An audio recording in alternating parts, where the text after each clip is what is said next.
Olá, sejam bem-vindos à revista Estratégias e Soluções. Eu sou Soraya Fess, eu sou apresentadora e trago para vocês um tema do qual eu gosto muito, que são os parques tecnológicos. Eles vêm ganhando cada vez mais espaço, eles envolvem dentro do modelo deles empresas, universidades, incubadoras e outros elementos aí do ecossistema voltado para fomentar a inovação. Olha só para esses dados que eu trago para vocês. Segundo a plataforma Inovadata, do Ministério da Ciência, Tecnologia e Inovação, o Brasil hoje tem mais de 100 desses centros, dos quais 64 estão em operação. Outros 42 estão em implantação e 7 ainda em fase de planejamento. E de acordo com a Amprotec, que é a Associação Nacional de Entidades Promotoras de Empreendimentos Inovadores, só no ano de 2023, cerca de 3 mil empresas alcançaram um faturamento de 15 bilhões de reais e, consequentemente, geraram emprego mais de 75 mil empregos. Eis aí um futuro promissor. Porém, tem um longo caminho aí para percorrer. Sobre esse assunto, eu trago para essa nossa conversa Dirceu Giglio. Ele é procurador da USP, consultor jurídico especializado em ecossistema e inovação, e também o Pedro Chamochumbi. Ele é consultor e gestor de inovação, fundador, ambos inclusive, fundadores da agência de inovação AIX, uma consultoria associada ao PSEG, que se dedica a acelerar o desenvolvimento de municípios, territórios, ambientes, organizações e projetos inovadores em todo o Brasil. É isso? Perfeito. Primeiramente, agradecê-la pela oportunidade, pelo convite. É uma satisfação imensa poder falar de um tema que nos motiva tanto, né? É isso mesmo, Soraya. Essa é a nossa missão e é um prazer imenso estar aqui com você na Revista ES para falar desse nosso exercício profissional. Muito bem. Eu gostaria assim, de começar entendendo um pouco essa questão do modelo. O modelo que envolve hélice tríplice, o que seria? Posso, né? Por favor, Giglio. Bom, a hélice tríplice, não é? É, na verdade, uma conjugação da academia, das universidades que produzem ciência aplicada, não é? Com o setor produtivo, ou seja, as empresas que transformarão essas tecnologias, colocarão essas tecnologias que são desenvolvidas na academia no mercado, e também com a participação do poder público, o poder público entrando como um agente de fomento. Né? Então, a reunião desses três players, digamos assim, recebe o nome de hélice tríplice no âmbito do desenvolvimento tecnológico, científico, e é basicamente isso. E é uma base estruturante, né, Giglio, dos ecossistemas de inovação, porque a gente tem nessa tríplice, né, união, elementos fundamentais para a consolidação do desenvolvimento de um ambiente que promova a ciência, a tecnologia e, na ponta, a inovação no mercado. Porque é na academia que nós temos ali a produção do conhecimento de fronteira, da ciência, a pesquisa inovativa, experimentando, né, os limites da ciência e a ciência aplicada. Essa ciência aplicada, quando trabalhada como pesquisa inovativa, ela tem o objetivo de ir ao mercado, impactar o mercado, gerar nota fiscal, gerar novas cadeias de valor. E aí sim nós estamos falando de inovação. Então esse é o papel fundamental na intersecção ali entre academia e mercado. E o papel do governo nesse contexto, Soraya, é de agente regulador, né? Regulatório, criando políticas públicas, incentivo, criando mecanismos para que a inovação possa acontecer e o ambiente produtivo seja mais seguro, de maneira geral. Né? Mas esse conceito também é importante ressaltar, complementar, ele vem se expandindo, né, Giglio? A gente não trabalha mais só com o conceito da tripla hélice, né? O tríplice hélice, né? O meio ambiente já entrou, enfim, outros elementos estão entrando. Investidores. Nós estamos, acho que na hélice quíntupla, e daqui a pouco será uma turbina, né? Não será mais hélice. Exatamente. A gente considera também elementos importantes, né? Como investidores, a sociedade civil organizada, né, o terceiro setor também muito forte atuando nisso. Então essa hélice não para de crescer e de acelerar, Soraya. Isso é interessante.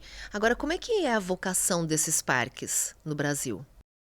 Os parques tecnológicos, eles são ambientes que são desenvolvidos como estratégia territorial para desenvolvimento econômico, com esse olhar, né, para desenvolvimento também da estratégia de ciência, tecnologia e inovação, e o Brasil é muito rico nesse contexto, né, de produção científica. E, basicamente, os parques tecnológicos respeitam as vocações econômicas e territoriais.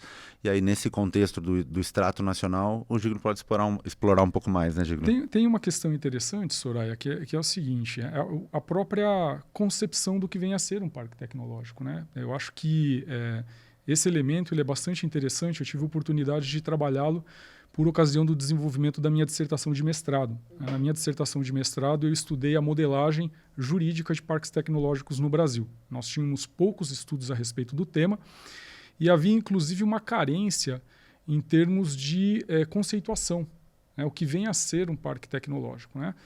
E o conceito que a gente conseguiu extrair nos nossos estudos foi de que o parque tecnológico ele se caracteriza, e aí estou falando sobre um prisma mais jurídico, mas eu já retomo o gancho, como um arranjo jurídico institucional complexo, já explico o que é isso, fundado naquilo que a gente denomina de ideia diretriz.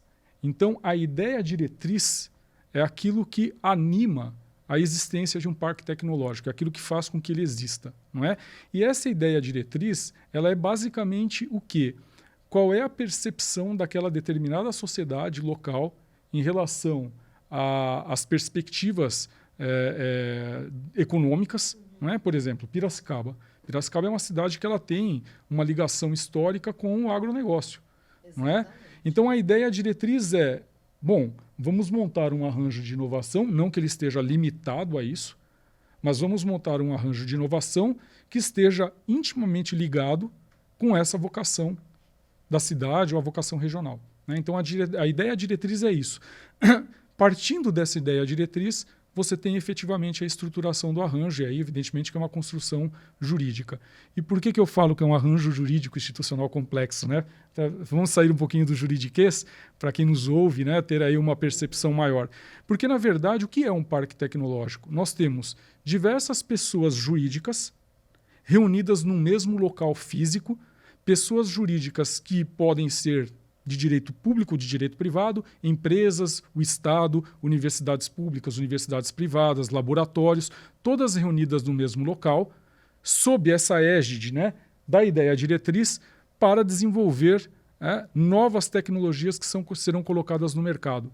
Então, essa realidade de você ter um local que abriga pessoas jurídicas que se subordinam a distintos regimes jurídicos, né? Pessoas jurídicas de direito público, de direito privado, Estado, empresa, universidade, e todo mundo conectado e ligado exatamente para tentar chegar a um resultado final, que é a produção da tecnologia aplicada, é que faz o ecossistema de inovação parque tecnológico, né? Então, essa é a experiência que a gente teve, começou lá no mestrado, já estou ficando de barba branca, então foi uma etapa que eu tive a oportunidade de estudar a modelagem brasileira e prosseguimos nessa luta aí agora no doutorado. Eu faço doutorado na Universidade de Lisboa, analisando as possibilidades. Evidentemente que ao analisar a modelagem brasileira, eu acabei constatando aí alguns problemas do modelo, não é? Algumas deficiências do modelo, e aí estou buscando fora alternativas para o aperfeiçoamento do nosso modelo. Mas basicamente é isso. E tudo isso que nós estamos falando está dentro do contexto da hélice tríplice, né? Então, dentro do parque tecnológico, não necessariamente precisa ter apenas startups. Não, e se me permite, Pedro, eu vou trazer aqui, eu faço uma brincadeira quando me perguntam, de vez em quando a gente vai dar palestra em escola, né? Alunos de ensino fundamental, tal, o que vem a ser um parque tecnológico, eu falo, pensa numa feijoada. Né? Dentro da feijoada, o que você tem? Você tem tudo, né? Você tem o feijão, você tem o toucinho, você tem a linguiça. É todo mundo junto, no mesmo lugar, Estado, universidade, empresa, e aí você vai ter startup, empresas que já passaram da etapa, não é? Dessa etapa inicial e que já estão num grau de maturação mais elevado. Então, todos juntos, não é? Tentando chegar a esse resultado final, que é a produção de novas tecnologias que serão incorporadas pelo mercado. O importante é o perfil inovador. Sem dúvida. Exatamente, Soraya. O Parque Tecnológico dentro do Sistema Nacional de Inovação, né, e também no Sistema Paulista de Inovação, e até no Sistema Piracicabano de Ambientes de Inovação, é reconhecido como um ambiente de inovação para a promoção, né, da ciência e tecnologia, mas para o desenvolvimento de novos negócios, com essa pegada tecnológica, com uma indústria mais limpa, né, com potencial escalabilidade digital, que não demanda, né, tantas áreas, mas que tem um potencial de impacto global com as suas soluções, que são soluções inovadoras de fronteira. Isso a gente vê acontecer no nosso dia a dia aqui em Piracicaba, né? Recentemente com o nosso histórico de estruturação do nosso ecossistema e posicionamento como um ecossistema globalmente reconhecido. A gente vê inúmeras startups que começaram com pesquisas inovativas na universidade, que hoje já tem excelente valuation, excelente estrutura, capilaridade global de mercado. Então, o objetivo do Parque Tecnológico é ser essa plataforma de desenvolvimento, não só para startups, mas também para acelerar um modelo de inovação aberta de grandes empresas, indústrias já consolidadas que querem prospectar e acompanhar esse movimento de inovação disruptiva que é tão intenso, né? Porque o que é inovação hoje, amanhã pode estar superado. Então, é desses ambientes que a inovação emerge com tanta potência. Dentro do estado de São Paulo, como é que o governo ou as instituições colaboram, participam? Perfeito. É bem interessante, essa tua pergunta é essencial, porque retornando àquele conceito da hélice tríplice, nós temos uma dessas hélices é o Estado, correto? E o Estado tem um papel fundamental, tanto sob a perspectiva de fomento, e aí quando eu falo fomento, nós estamos falando por vezes de ingestão de investimentos públicos, não é?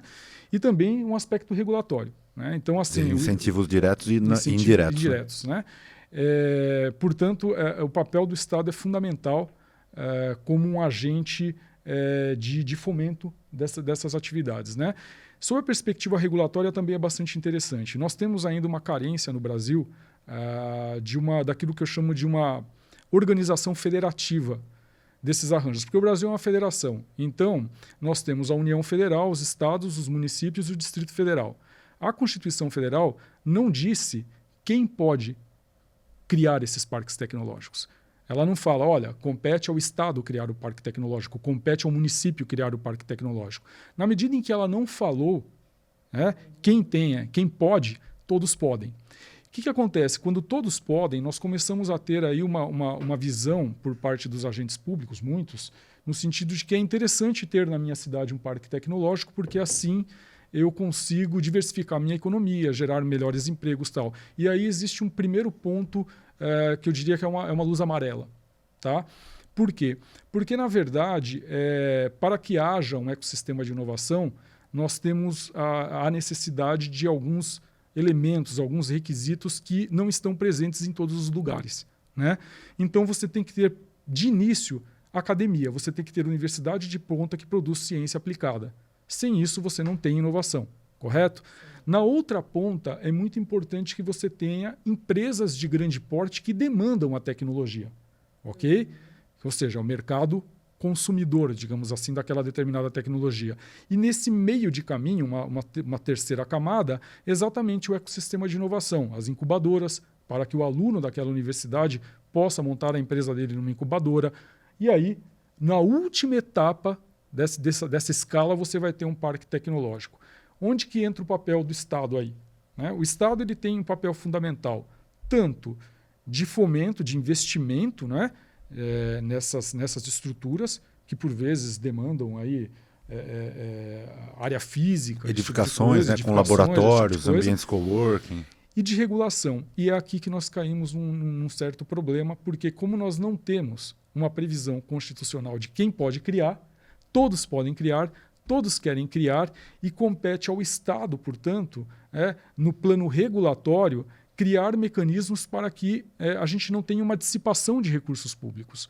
Que esses parques, que possamos constituir parques tecnológicos que sejam viáveis tanto economicamente, não é, quanto socialmente falando, enquanto política, porque o parque tecnológico é uma política pública setorial de ciência, tecnologia e inovação. A gente não pode perder isso de vista. Quando a gente fala de investimento, nós estamos falando de investimento dos impostos que são arrecadados. Então, enquanto política pública, né, nós precisamos ter uma organização desse modelo para que a gente tenha a criação de parques tecnológicos que tenham potencial de efetividade, de eficácia, de realmente se perpetuarem no tempo. Não é?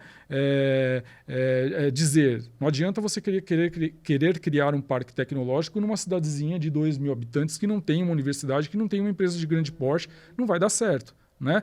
Por outro lado, nós temos também, mesmo as cidades que possuem todos esses elementos, por vezes elas estão localizadas fisicamente a menos de 50 quilômetros.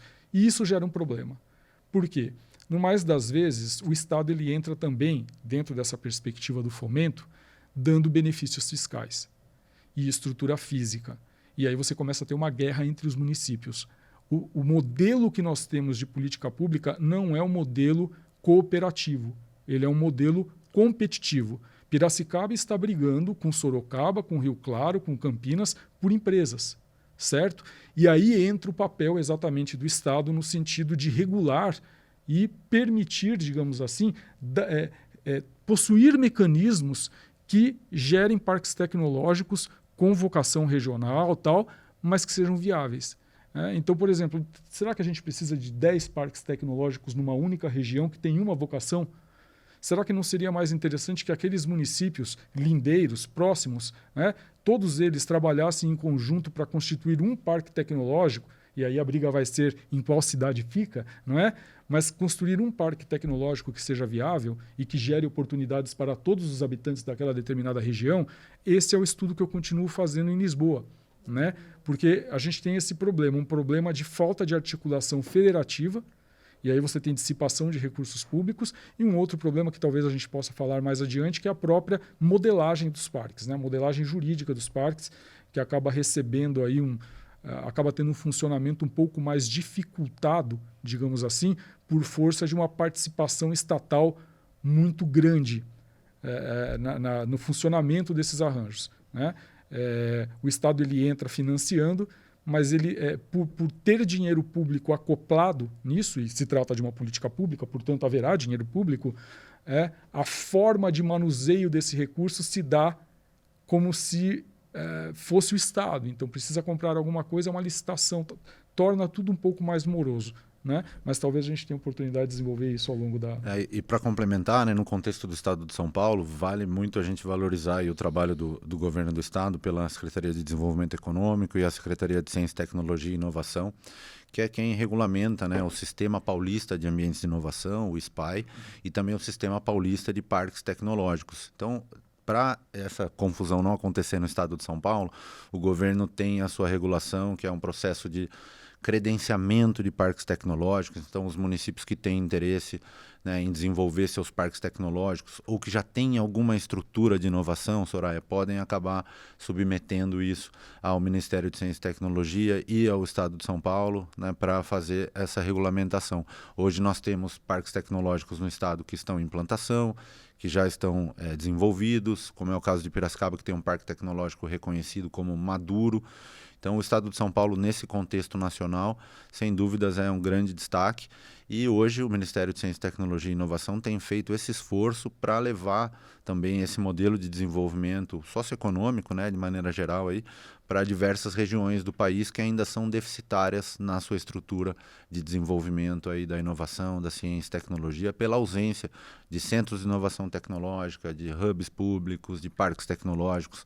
Então, recentemente, né, o Ministério divulgou um grande edital, né, para que os estados que tenham aí essa deficiência possam, então, entrar no circuito da ciência e tecnologia, implantando os seus parques tecnológicos no país. Isso, é um dado interessante esse que você trouxe, né? Porque tem um destaque aqui no estado, porém, vocês acreditam que existe também uma necessidade de melhorar essa questão do modelo de governança? Perfeito, esse é um ponto fundamental. Então, até pegando esse gancho do Sistema Paulista de Parques Tecnológicos, é uma tentativa de organizar o modelo, né? E hoje já começam a surgir iniciativas dos próprios parques tecnológicos de uma articulação entre os ambientes de inovação. O Estado de São Paulo possui a rede API, né, que é a Rede Paulista de Inovação, que congrega os parques tecnológicos. Veja, não é Estado, são os próprios parques tecnológicos que criaram uma associação, não é, para permitir que eles tenham um grau de interlocução ali e possam definir como trabalhar de uma forma mais eficaz, mais eficiente, né? Então, nós já temos aí a dimensão, a camada do Estado entrando como agente regulador. Aqui no Estado de São Paulo, a gente tem essa evolução do Sistema Paulista de Parques Tecnológicos e aí rendemos aqui todas as nossas homenagens à Secretaria de Estado de Ciência, Tecnologia e Inovação pelo fato de ter avançado nisso, não é? Não é uma realidade de todos os estados brasileiros, mas eu diria que é uma necessidade, né, de você ter uma regulação e uma articulação governamental dos parques tecnológicos. E a questão que você pergunta ela é muito importante. Quer dizer, temos aí margem, não é, para novos ecossistemas de inovação em outras regiões do país? Sem dúvida alguma. Sem dúvida alguma. E aí uma preocupação que eu tenho, de fato, nós temos aí material humano espalhado por todo esse Brasil, não é? Temos necessidades de desenvolvimento econômico, mas temos que tomar cuidado para não transformar essa política pública de ciência, tecnologia e inovação, que se volta de maneira imediata ao setor produtivo. As políticas públicas, de maneira geral, se voltam ao povo, ao cidadão. Então, ele é o destinatário, né, das políticas públicas. Pensemos em educação, saúde, é o povo destinatário. Entretanto, nós temos as denominadas políticas públicas setoriais. Então, nós temos, por exemplo, a política pública de industrial, política pública de agricultura. Nós temos políticas públicas setoriais. Os parques tecnológicos se inserem nesse contexto de política pública setorial. A política pública setorial, sempre o destinatário de uma política pública será, em última instância, o povo, não é? Mas o destinatário imediato da política pública parque tecnológico são as empresas que se instalam no ecossistema de inovação. Ok? Essas empresas, elas atuam em regime de mercado. Ok? Elas estão em regime de competição. Não apenas competição local, mas competição internacional, né? A gente pode ter uma empresa instalada aqui no Parque Tecnológico de Piracicaba competindo com uma empresa instalada no Vale do Silício. Perfeito? E aí é que entra aquela questão que eu estava levantando de uma incidência muito grande do Estado, uma preponderância da atuação estatal na constituição desses ecossistemas de inovação. E na governança. E na governança, e sobretudo na governança. Por quê? Porque nós temos dentro dessa modelagem, Soraya, algumas situações. Nós temos parques tecnológicos. Todo parque tecnológico tem uma entidade gestora. Tem uma entidade que faz a gestão do parque. Essa entidade gestora, ela pode ter qualquer forma admitida em direito. Ela pode ser uma empresa pública, uma autarquia, uma fundação, enfim. Ou ela pode ser uma entidade do terceiro setor. Ok? É o caso de Piracicaba. O Parque Tecnológico de Piracicaba é gerido por uma entidade do terceiro setor. Qual o ponto fundamental? O ponto fundamental é que, em regra, as entidades do terceiro setor, por serem sem fins lucrativos, elas acabam recebendo repasses governamentais para levar a efeito a gestão do parque. Ao receber esses repasses governamentais, elas atuam como se Estado fossem.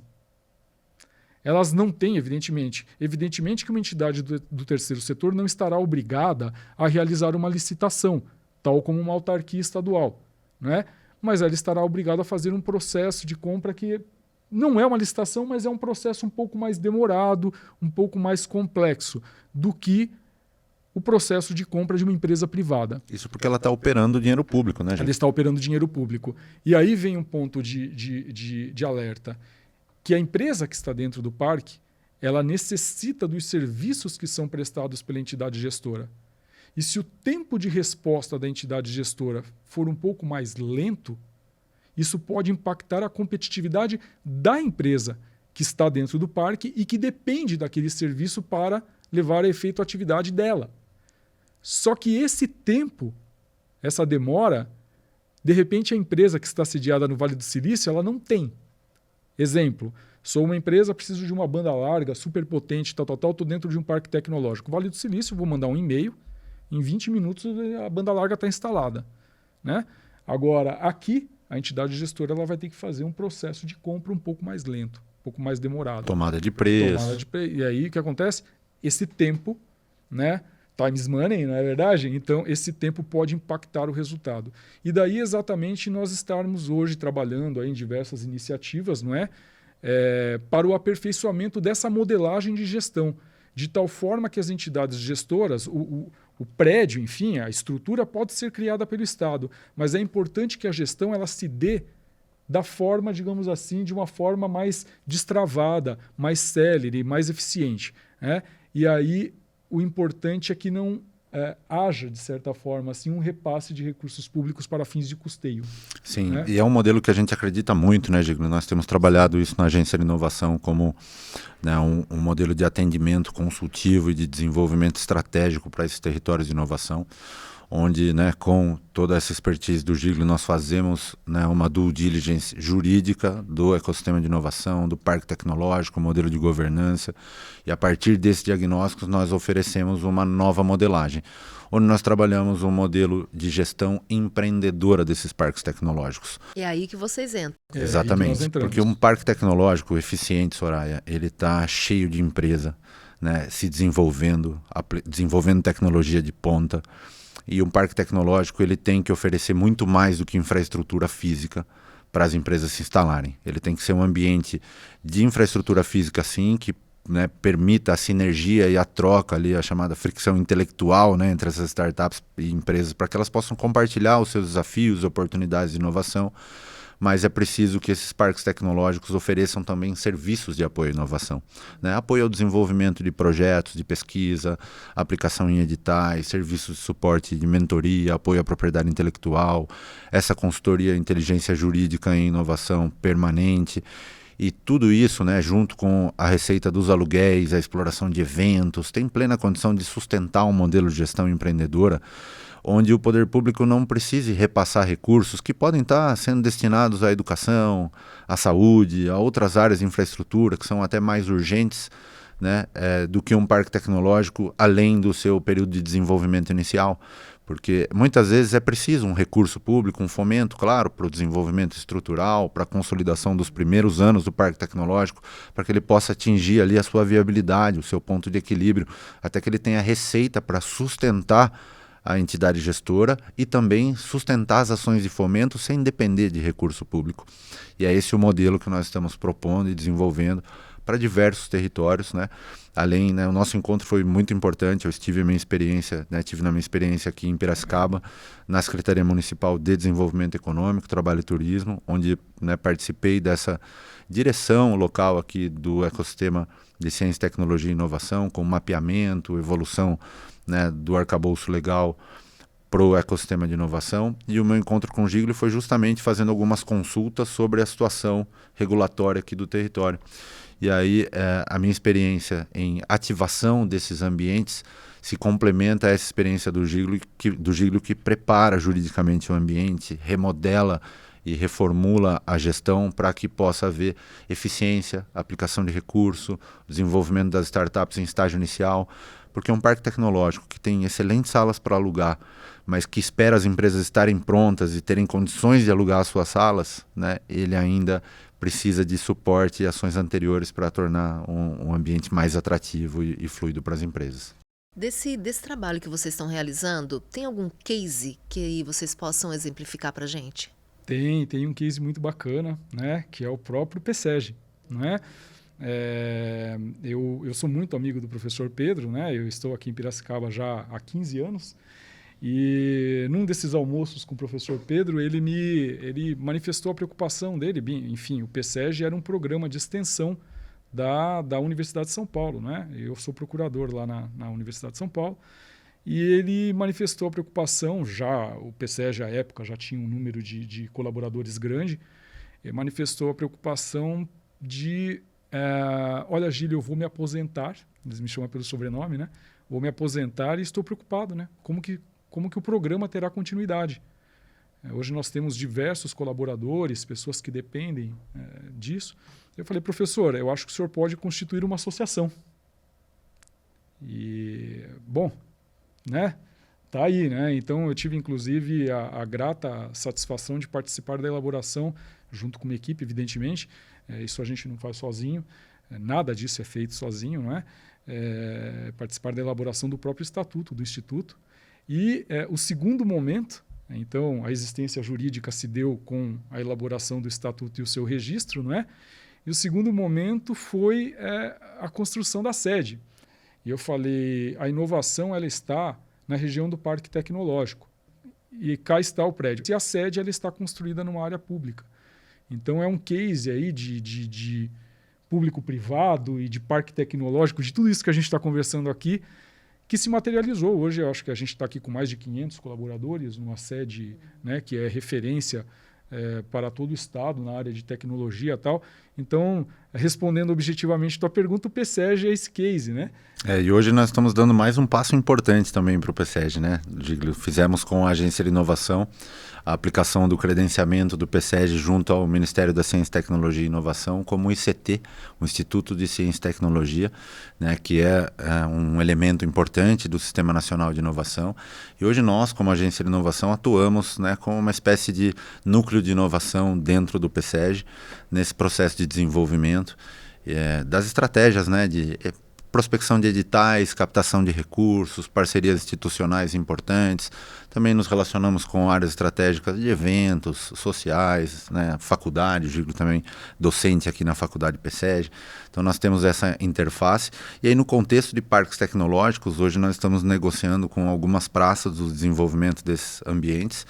Estive recentemente em um diálogo importante com o pessoal lá de Araçatuba, que está fortalecendo o seu centro de inovação tecnológica lá na região, né, e outros cases aí que a gente, né, deve anunciar em breve também, aí, que estão em franca prospecção e negociação. E com essa ação de vocês, né, que vem trazendo um novo olhar, qual é a tendência assim, para o futuro? O que vocês imaginam alcançar? Olha, Soraya, o nosso trabalho tem como principal vetor, assim, né, a principal visão, o desenvolvimento dos territórios em eixos estratégicos, né? No eixo ecossistema de inovação, onde nós trabalhamos ambiente regulatório, o desenvolvimento de arranjos e cadeias produtivas locais, a promoção de incentivos, a estruturação de ambientes de inovação de diferentes níveis, né? Hubs, ambientes coworking, makerspace, living lab, né? Laboratórios vivos, sandbox, que é um novo modelo também de ambiente de inovação para a cidade inteligente. Cidade inteligente é uma vertical extremamente importante para nós também, porque trata, né, não só das tecnologias nos territórios, mas também da regulação, do quanto essas tecnologias de fato geram impactos sociais em mobilidade, energia, saúde, educação, segurança. E isso passa por um processo também de estímulo à governança inteligente desses municípios. E a gente tem um olhar estratégico também para governo digital, né? O desafio que a gente chama de desafio GovTech, né? Até publiquei recentemente um artigo na revista sobre isso. Porque justamente a gente entende, né, que a tecnologia e a inovação não precisa estar só da porta para fora dos governos, mas ela precisa estar também da porta para dentro, gerando eficiência, qualidade de vida para o cidadão, né, transparência na prestação de contas. Então a gente olha para isso na perspectiva realmente de impactar os municípios de todos os portes, né? De repente alguém aí que esteja nos ouvindo pensa, poxa, mas o meu município, né, ele não tem um tamanho para ter um parque tecnológico, eu gostaria de estimular a vertical de desenvolvimento territorial a partir da inovação. Como fazer? Nós temos alternativas para isso, diferentes formatos, né, de implantação de plataformas públicas, digitais de inovação, né, promoção dessas cadeias, o desenvolvimento da cultura local, a estruturação dos primeiros conselhos de ciência, tecnologia e inovação para fundar uma governança que possa projetar esse futuro virtuoso para as cidades. Então, o que nos deixa tranquilo é que a inovação cada vez mais ganha o seu espaço como pauta relevante aí no contexto das cidades e da sociedade em geral, né, Gílio? Sem dúvida. Na verdade, a gente assiste a isso de uma forma muito presente, o momento atual. Na verdade, desde o processo enfim, da década de 80, década de 90, nós temos isso de maneira acentuada. Não é? Os países que não trabalharem e não investirem nessa vertente de formação de capital humano, né, de gente, de tecnologia, falando de GovTech, não é? A redução de custos. Quando a gente fala de política pública, né, nós pensamos sempre que o destinatário é o cidadão em duas perspectivas. Não é? Ele paga impostos e os impostos precisam de ser utilizados da maneira mais eficiente possível e ele precisa receber um serviço público que seja o mais eficiente possível. Então o GovTech, por exemplo, mata nas duas frentes, porque o cidadão ele resolve o problema por meio de um aplicativo, problema que muitas vezes ele demorava, né, semanas, né, e vai até perde o dia de trabalho, não sei o quê. Hoje ele resolve o problema por meio de um aplicativo. E a prefeitura, por exemplo, ou o Estado, ao oferecer aquele serviço por meio de uma plataforma digital, os custos, né, para o oferecimento desse serviço, o cidadão ele é beneficiado em duas frentes, né? O imposto dele vai realmente para aquilo que é absolutamente necessário, serviço de saúde, próprio serviço de saúde, passando por uma implantação de GovTech, por exemplo, entrar numa plataforma e agendar a minha consulta, não é? Então, assim, é o que eu falo, política pública, seja ela qual for, o destinatário final é o cidadão, é o povo, não é? E o povo, eu sou professor, então eu não posso me de direito, né? O Estado é basicamente o quê? É povo, território e soberania, não é? Nós somos elementos constitutivos do Estado. Quando a gente coloca o Estado numa outra ponta, falando porque o Estado tem que... Nós somos o Estado, não é? Nós somos ao mesmo tempo o elemento constitutivo do Estado e nós recebemos do Estado a prestação de serviços públicos e eu, por exemplo, sou servidor público. Então, eu presto serviço para... Percebe? A gente está em todas as frentes. Não existe essa divisão, né? Ela existe para fins didáticos, mas, na verdade, o que nós queremos é o quê? Um Estado que funcione bem, que faça a gestão adequada dos seus recursos, não é? E que preste bons serviços ao cidadão, e, se possível, por meio desses mecanismos, que vão agilizar a prestação de serviços e são mais baratos. E um ponto que eu gostaria de reforçar também é o contexto das excelentes perspectivas de evolução dos ambientes de inovação no estado de São Paulo. Recentemente, nós tivemos aí a divulgação do Toolkit, do novo marco legal aí para as startups e que fala aí dos modelos de contrato, públicos e contratação para soluções inovadoras por parte do poder público, o que desburocratiza o modelo de contratação que era apoiado na antiga Lei 8666 de licitação. E as soluções inovadoras agora têm outra via para ser contratada pelo poder público, tem outro modelo de incentivo, então a coisa está abrindo, né, Giglio? Eu gostaria de registrar aqui o papel do Rafael Fácio, que é procurador do Estado, é procurador-chefe da Procuradoria da Consultoria Jurídica junto à Secretaria de Ciência, Tecnologia e Inovação do Estado de São Paulo, porque essa iniciativa do Toolkit da Inovação começa com ele, não é? Ele que estruturou isso daí. Enfim, hoje... se uma entidade pública ou privada necessitar de algum mecanismo, preciso de fomento, as ferramentas estão todas disponíveis nesse toolkit, os contratos, os modelos de contratos feitos por um procurador de Estado que lida com isso. Quer dizer, nós temos iniciativas tanto públicas, como nós estávamos falando, quanto privadas. Então, isso é muito interessante porque é o que eu volto a dizer, é a feijoada, a gente está... ou uma paeja, bacana de você estar no olho do furacão, porque o mais bacana dessa área de inovação é que essas fronteiras entre público, privado, elas são mais tênues, porque está todo mundo trabalhando na mesma direção. Para a inovação, eu diria que nós já avançamos muito e essas fronteiras são mais tênues. Já entenderam que se não houver a reunião, a hélice tríplice não funcionar, o helicóptero não voa. Ninguém decola. Então, assim, isso é muito interessante e é muito interessante participar desse momento histórico. Nós estamos aqui, enquanto seres humanos, nós temos prazo de validade, e que, inclusive a gente não sabe quanto que vence. E você poder participar e olhar e você estudar, se dedicar, minha esposa fala que eu preciso dormir mais, você se dedicar e você fazer certas intervenções e assistir ao resultado final, novas oportunidades de trabalho para essa meninada aí da FATEC, enfim, novas oportunidades profissionais, maior dinamismo econômico, mais arrecadação tributária, mais eficiência na prestação do serviço público. Quer dizer, é virtuoso, é um movimento virtuoso. E ele é virtuoso e a gente não tem mais como voltar atrás, porque o mundo está nisso. O que a gente tem que fazer é aperfeiçoá-lo, aperfeiçoar o nosso, de acordo com o nosso modelo. O fato de eu ter ido para fora fazer o meu doutorado não é simplesmente para importar um modelo. Nós temos a nossa história enquanto país, nós temos a nossa língua, nós temos os nossos costumes e a gente precisa, sim, conhecer os demais modelos para falar, porque de vez em quando, inclusive analisando outros modelos, a gente chega à constatação de que nós temos vantagens e desvantagens em relação aos outros modelos. Aliás, a AIX ela surge dentro desse contexto. E aí a gente formou essa empresa, a AIX, Agência de Inovação, o X é potência, É como fazer o seu negócio, seu ambiente de inovação crescer, para oferecer soluções mais completas, não apenas soluções jurídicas, mas inclusive o interessante de ter um grupo heterogêneo é que, por vezes, eu estou trabalhando numa solução jurídica, né, e sou alertado pelo meu sócio Pedro, que trata da área de políticas públicas, sobre o seguinte: olha, essa solução que você está dando aqui, talvez eu já vi que aqui desse jeito funciona melhor, em tal lugar, percebe? E a gente consegue construir soluções mais eficientes para esse ecossistema, para a gente chegar lá na frente e olhar e falar: olha só, quantos empregos gerados, quanta arrecadação tributária, quanto tudo, né? É isso. É muito bacana fazer parte desse movimento. O olhar é sempre para o impacto, né, Giglio? Sempre, sempre.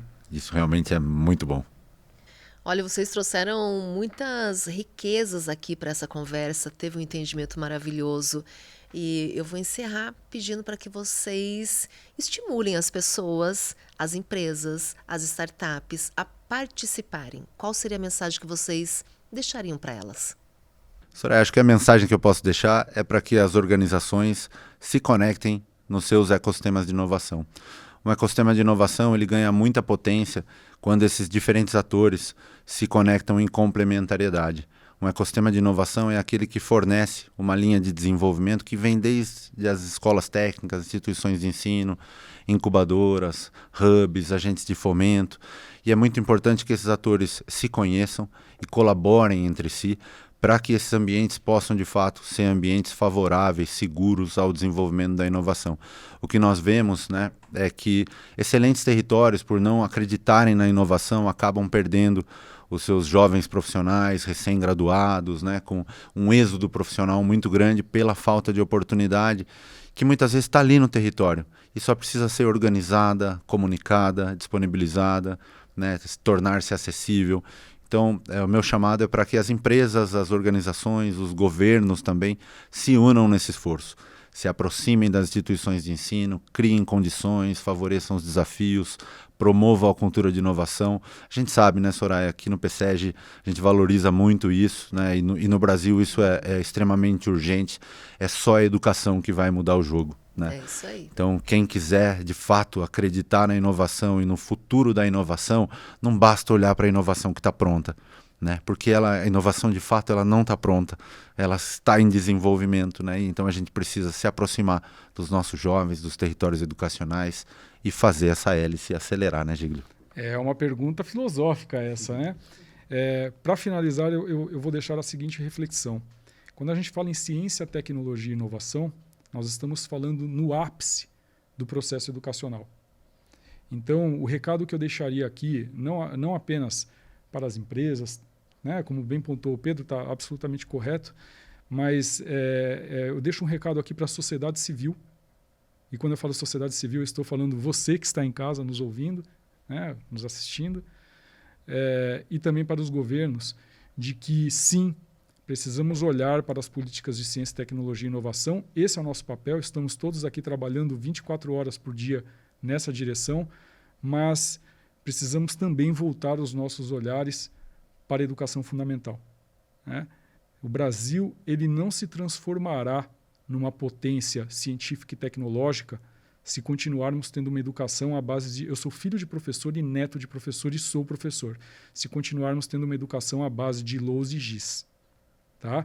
Então, precisamos da política de ciência, tecnologia e inovação. Para a política de ciência, tecnologia e inovação dar certo e o Brasil dar um grande salto em termos de competitividade internacional, a gente tem que começar a trabalhar lá no prézinho. Não tem antes do pré, tem uma. Né? Eu entrei na escola, eu acho que eu tinha acabado de nascer. Para essa nossa juventude, essa criança de 6, 5, 4 anos, de repente, eu tenho uma amiga, e eu vou finalizar com esse exemplo, eu tenho uma amiga que ela fez engenharia química. Ela é engenheira química da Sabesp. E ela fez engenharia química, eu estudei em colégio público a vida inteira. Né? E porque nós tivemos lá na nossa escola, nós tivemos a oportunidade de fazer um ensaio de química, que misturava um negócio com outro e saía fumaça. Isso a gente tinha 7, 8 anos. E aquilo ficou tão marcado na vida dela que ela foi fazer engenharia química. É isso que a gente precisa.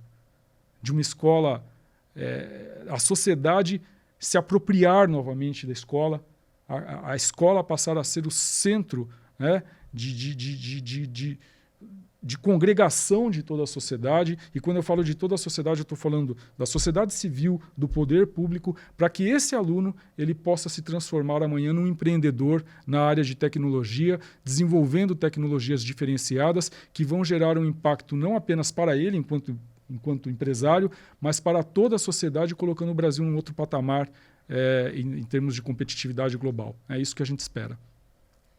Quero agradecer a vocês aqui, essa conversa maravilhosa que a gente teve, né? Um olhar novo, um olhar inovador que vocês estão trazendo. A missão de vocês é fantástica, viu? Sigam em frente. Muito obrigado, Soraya. Foi Obrigado. Especial reencontrar você aqui na Revista ES, né, e compartilhar dessa nossa missão com o público tão seleto que nos acompanha aqui. Eu agradeço muito também, é a minha primeira experiência, né? E assim, é muito bom poder comunicar aquilo que é um trabalho de formiguinha, não é? Muitas vezes a gente não tem holofote, e poder levar ao público, né, de uma forma tão especial contigo aqui, esse trabalho que a gente faz, tentando realmente colocar o Brasil numa outra posição, e o jogo está acontecendo e a gente vai chegar lá. A inovação não para. Não para. Obrigado. Agradeço a eles, agradeço a vocês também que nos acompanham, e fiquem sempre de olho nessa mensagem. O Brasil é uma potência, estamos de olho na inovação. Revista ES fica por aqui, mas tem mais temas aí que a gente vai trazer para vocês. Até lá!